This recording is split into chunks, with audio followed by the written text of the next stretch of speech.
Hi guys, I'm Sam from the Unity of Life and welcome back to my channel, and thank you very much for being here or even coming back. So, you will know recently we've moved on from talking about like the brief history of F1 and then understanding, where that sport was, where it is today, and then we've talked about some women that had some influences or at least some links into Formula 1. So we looked at Susie Wolff, Claire Williams, and then we looked at Pat Moss, the little sister of Sir Sterling Moss, who obviously was a Formula 1 driver, but his sister was a rally driver. So we discussed all that in the last video.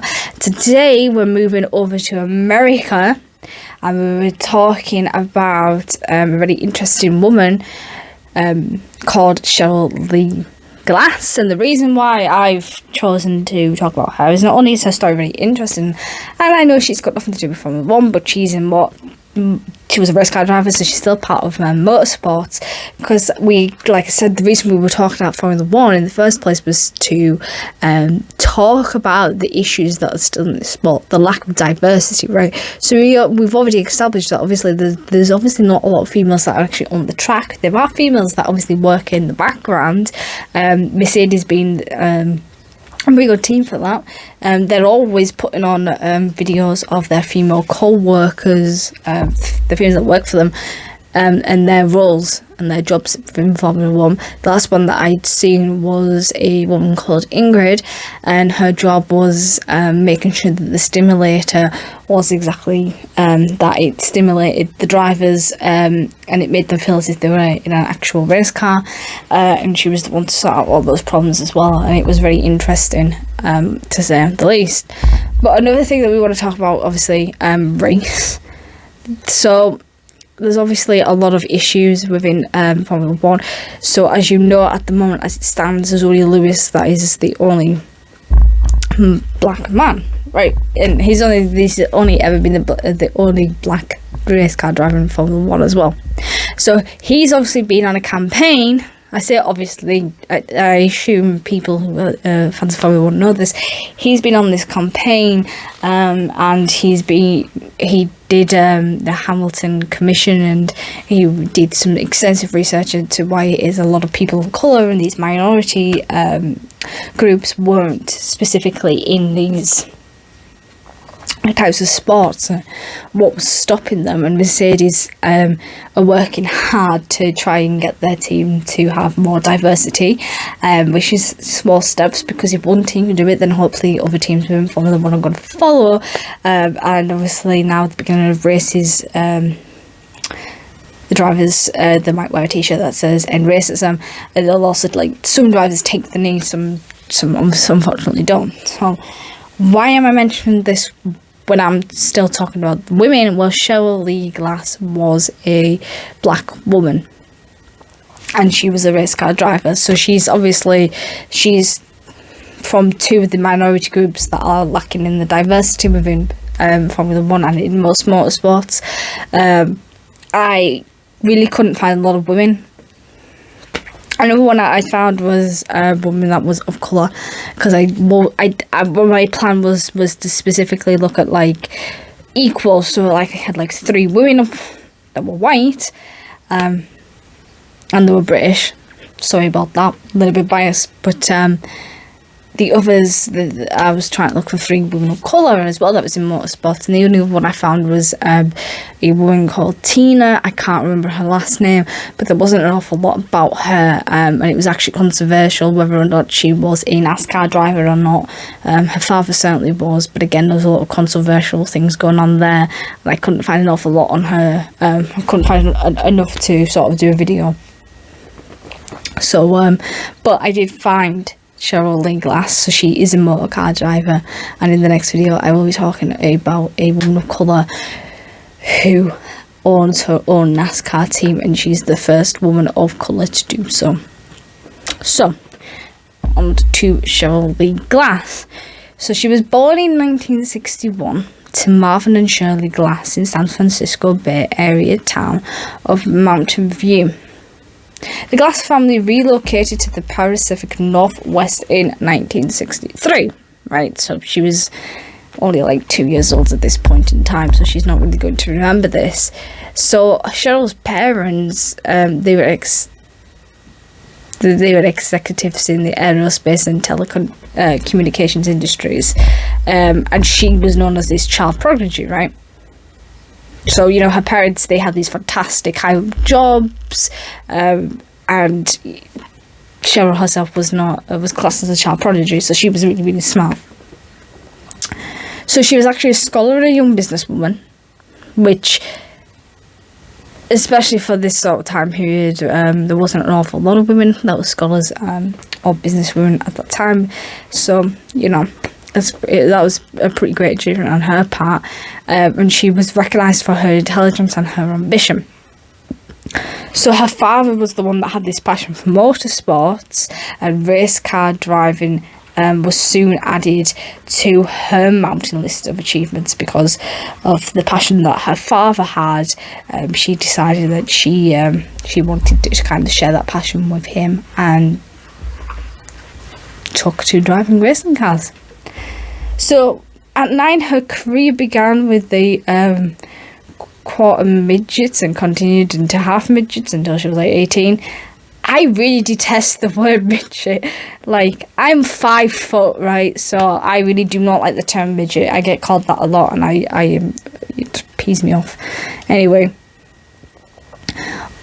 on the regional level, with Washington's, I'm not even going to try and pronounce that. Anyway, Raceway, serving as her personal training ground, Glass developed into a serious short oval competitor and regular winner. She was only 18. So she's still in her teens, so she filled a room with trophies. Okay. And she, because of all these trophies and all these wins, she ended up obviously forging a reputation, as you would expect, as a star on the rise.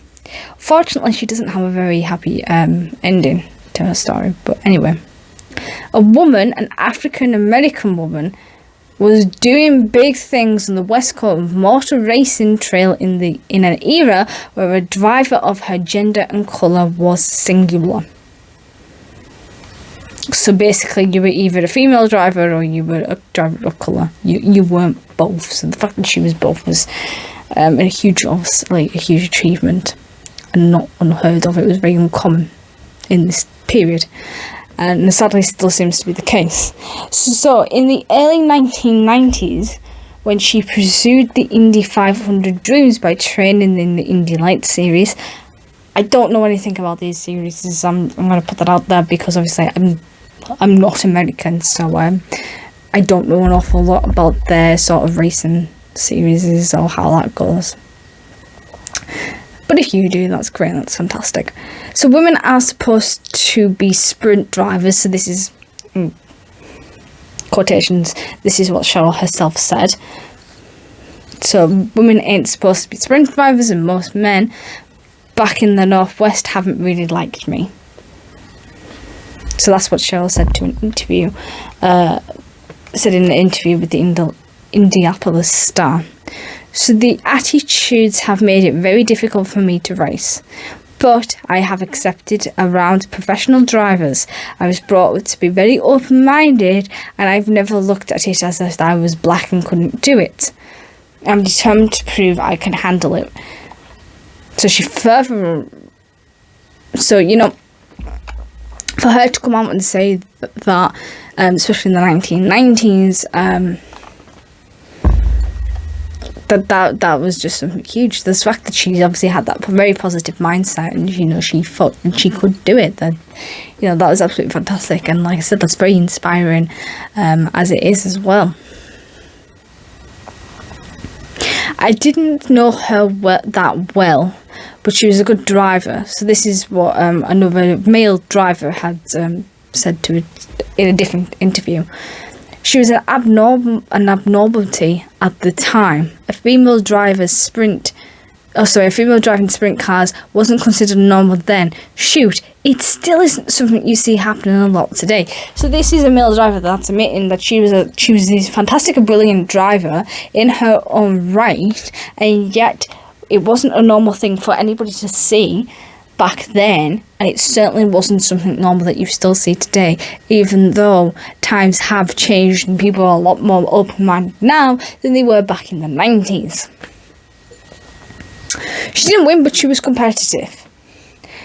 And that's been stated in quotation marks, which maybe, the fact that she didn't win isn't maybe the achievement that she was quite looking for, but the fact is that she still went at it. She didn't give up. She was a race car driver who was a woman, and she was also black. So she was obviously something that was very rare, and that in itself is an achievement. The fact that she actually managed to accomplish that and to do it just driving, even if she didn't win any of the races. Cheryl got into a really bad crash during one of the races. Even though she had her own business and could have easily left racing, she continued to race after she recovered, which again says a lot about her personality, because she could have easily given it all up and said that it's not worth the risk, because risking my life for, because obviously I have my own business and I have still got all this money to fall back on. I don't need to be racing to get this money. So Glass would eventually trade the sprint cars for road racing. Probably because she got bored of doing one and wanted a different challenge, and she was as a complete novice, obviously because she never did it, so this was in 1984 now. I did little to move her closer to the brickyard, an attempt to run the Begausen Mickey Thompson off-road series in 1985. So there's these trucks that were there they raced at indoor arenas, which is a bit concerning if you ask me, because obviously indoors you're in this confined space, so if the crash happens you're kind of screwed. And what's remembered as another setback when Glass nosed over and had to be cut out of the high-flying vehicle. So she basically would say she had a few accidents, but it didn't put her off. With a replacement race truck source for the event, a second crash ensured the off-road experiment would come to an immediate stop. So Cheryl said that she expected to be at Indianapolis in 2 years, and she was very confident in her abilities. And she thought she would have shown what she could do in a race car, and hoped to have an Indy team in the next year to condition herself for the Indy 500. And she goes on to say that she didn't want to jump in before she was ready, but if she could run most of the CERT in car series in 86, then she should be there in 87. Which I don't know, I don't believe that happened. So things gets a little bit more interesting. Not that nothing so far has been interesting, but it does certainly get a little bit interesting now. So those Indy 500s and more came and went without her name on the entry list. Racing would take a back seat while she established Cheryl Glass Designs, a custom-grown and wedding dress business. So she decided that she would stop racing for a little while and she'd focus on her business, which designed and made these wedding dresses. And this was in Seattle. So as she was building this company up with these wedding dresses, she did some modelling, and she had some involvement in a forerunner of today's STEM program. So STEM is education, which is obviously science, technology, engineering and maths. And this is for the inner city students in Seattle. And she accounted a significant portion of time leading up to her Indy Lights debut. So I think the reason that she was so passionate of having a say and having a doing some sort of contribution for the STEM programs was because she was a woman. She was an African American woman, to say the least, and she had also was a scholar as well. So it's not like she didn't achieve a degree, and it's something that's quite something you just don't see a lot of, because I can remember when I was at university, nobody on my course was of colour. When we put all the natural sciences together, because I did a natural science course, which was animal behaviour, so the other natural sciences were zoology, animal conservation, there was obviously animal behaviour, and biology. I think they were the only 4 natural sciences, so that's like 2,000 plus students or something like that. It was crazy. And there was obviously some people of colour there, but in those lecture theatres, when they brought all 4 of us together, but there wasn't an awful lot, sadly. I think it's something I myself didn't really notice an awful lot, because I was always like right at the front and everybody was like right at the back of me, and the reason that I like sat at the front wasn't because I wanted to be seen by the lecturer. No, I was like wanted the opposite, and what it was is because I recorded the lectures, so I had to be close enough for my laptop to be able to pick up on the lecturer's voice, because a lot of them refused to use microphones. So obviously I had to sit near the front, and obviously I didn't see everybody at the back. It was only as I was leaving, as I had to wait for people to come down from the back and pass to get out, that I started to notice people. So anyway, back to Cheryl. So aided by the Hursley Malinoi or something, anyway, a well-known team member with the championship winning the IMSA GTP program, Cheryl Glass Racing brought a car and entered the penultimate round of the 1990 Indy Lights Championship. The paved 1 mile oval where she piloted the match, well, her car basically, that had a V6 engine, winds and slick tyres, was the perfect venue for Glass. Robbie Groff, who went on to win that race, saw her struggling in practice. The Californian, along with his older brother Mike, had known and raced against Glass since they were kids, and stepped in to provide Glass with invaluable setup information. It turned the red and white number 18 to an opponent to a friendly ally. Notice how it says ally and not rival. Qualifying 9th in the 11th car field, Glass still wasn't particularly fast. I came home 9 laps down to Groff in the 75 lap contest. Oh, something's moving on that wall. Great. I hope it wasn't a spider. I hate them. Absolutely petrified of them. Ugh. Anyway, sorry. Yeah, so qualifying 9th in the 11 car field, yeah, so he had 75 lap contest, but anyway, so she put her over knowledge to use and recorded the 7th place finished. After the race, she told the IndyCar Racing magazine there was an obstacle to overcome inside the cockpit. And so Cheryl had said, my biggest problem came from yesterday when the fire bottle went off. She said, I've got first and second degree burns on my leg. Every time I lifted or got on the gas, I aggravated the burns. Which can't be very nice or pleasant.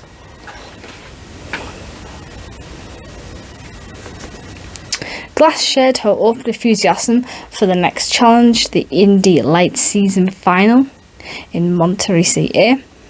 So Willie T. Ribbs, who I believe was a race car driver of some sort, of some description. Like I said, I'm not familiar with the Americans, their racing and their races at all. But anyway, so Willie T. Ribbs said that there's more chance of a black woman being an astronaut than being in a race car. Which is a bit sad because as anybody knows, actually just being an astronaut in general is obviously quite difficult, and not everybody gets to that level of stage. So for him to say that she had more chance of being an astronaut than being in a race car, obviously speaks volumes to just how much of an achievement she had. So he said, "I knew who she was before I met her. Knew she'd run sprint cars. I knew there'd been none like her before, and there'd not been any like her since. A black woman will be president of the United States before another Cheryl Glass comes along." And America's never had a female president, never mind a black female president, so that's still something to happen.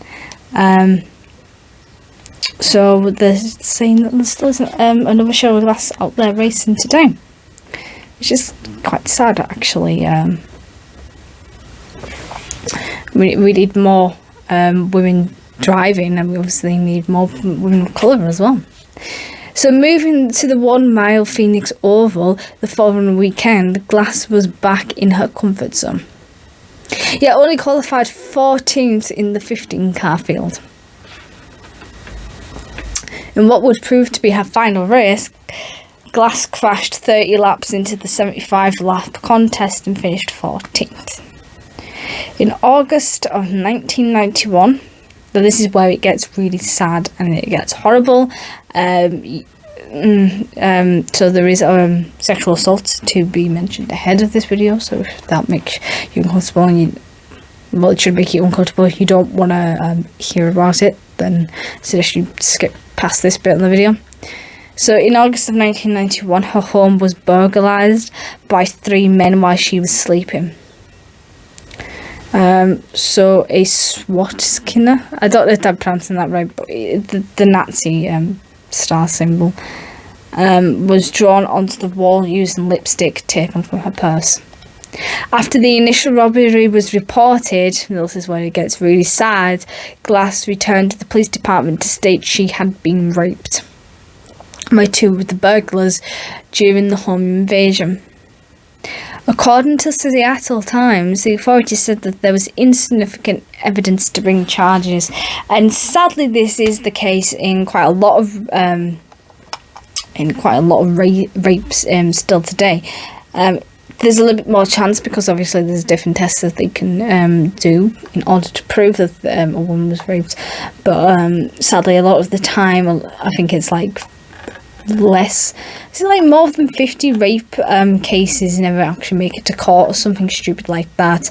And it's the same for sexual assault, especially if there's not an awful lot of evidence. He said, she said. So the person who's done the sexual assaulting or the rape is just let out to do it again, because they've not been charged, they've not learned from it. And it's disgusting that happens, and it's not just in America, and it's anybody who's a victim of rape or sexual abuse, regardless if it's male or female, they're in the same sort of boat with that. Though it takes obviously a lot more for a man to hold his hands up and say that he was raped than what a woman does. But yeah, if you're a man and you're watching this and you have been raped and you have been sexually assaulted, then you do need to talk about it and you do need to report it. It doesn't make you any less of a man because that happened to you. But that's the important thing to say, and people aren't gonna judge you or be nasty to you because of it. You're better off talking about it and reporting it, even if nothing happens, for your own state of mind, really. So unfortunately she was turned away by the police on the rape allegations. Her actions after the August 1991 speak to a person fighting to be taken seriously and fighting for justice, a possible fighting for her safety as well, because that obviously, that event will have played on her mind, and the fact that she wasn't believed and wasn't taken seriously would have had huge consequences to her mental health, especially as a woman of colour as well. So numerous reports of the incident with the police, including allegations of being beaten by members of the King County law enforcement, fights with her neighbours, arrested, restraining orders against her neighbours, a curious car fire with her personal vehicle, and a lawsuit against the police filled a forensic timeline of Glass from 92 to 96. So whether or not she ran into a lot of bad luck, or whether or not she was just trying to get her voice heard, we don't know. So somebody claims that her mother had said to them, "Charlie, never ever think that she jumped off that bridge to kill herself." So, because he doesn't say that here, she did. There was a lot of people think that she threw herself off a bridge and she died, obviously by committing suicide within, I think she was only in her 30s at the time. However, her mum doesn't think it was suicide. She thinks there was foul play and it was flat out murder. I said I'd never given it a lot of thought, but figured maybe her life got to a point where she couldn't handle it. And she said, "Not on your life. Somebody had to throw her off the bridge." So her mum, it's an interesting one because her mum didn't want to believe that she committed suicide. As far as I'm aware, there wasn't even a suicide note. So, they could have been murder, but obviously people didn't even think that it was murder. It's kind of like what's happened recently in Emmerdale with Leanna. She was thrown off a bridge by a nutty psycho nurse. So she was murdered, but the police have ruled it as the fact that she was drunk because she had high alcohol levels in her system, and she was wearing high heels, so she just fell off the bridge and died, even though that wasn't actually the case. She was murdered. So Ribs had also went on to say she was remarkable, let alone being a strong racer where she lived. Look, I know how hard it is trying to break into this sport, and her in those little ovals where she raced, that's where my respect came from for her. She had the guts times 3. So the coroner listed her death, the cause of her death as drowning. Detectives from the Seattle Police Department ruled her death as suicide as the result of jumping off the Aurora Bridge into the Lake Union. Her family disputes any notion she chose to go over the edge, willfully plummeting 167 feet into the water below. No suicide note was found at the scene. So it's quite a sad end to a very remarkable woman that obviously had quite a very interesting story, and in her own right she is an inspiration to women, regardless of how her story ended. She's certainly should be an inspiration to young women of colour. And hopefully if you are watching this and you are a woman of colour, then hopefully you've been inspired by her and maybe you want to go into racing. And if you do, then good luck. We certainly do need more females, especially females of colour, driving. So like I said, that's all I have on today. And that quite sad ending. If you've watched this and you haven't already subscribed, then you still can by clicking on my face, and if you click that notification bell, you will be notified every Wednesday and Saturday when I upload a video, so you'll never miss out. Share this video please with other women, especially women of colour that you know that might feel inspired by Cheryl's story. And if you want to see any other content that I've done on other women, then click on here. If you want to see any of the Formula 1 content that I've done, then click up here. And other than that, I will see you in the next video. Bye.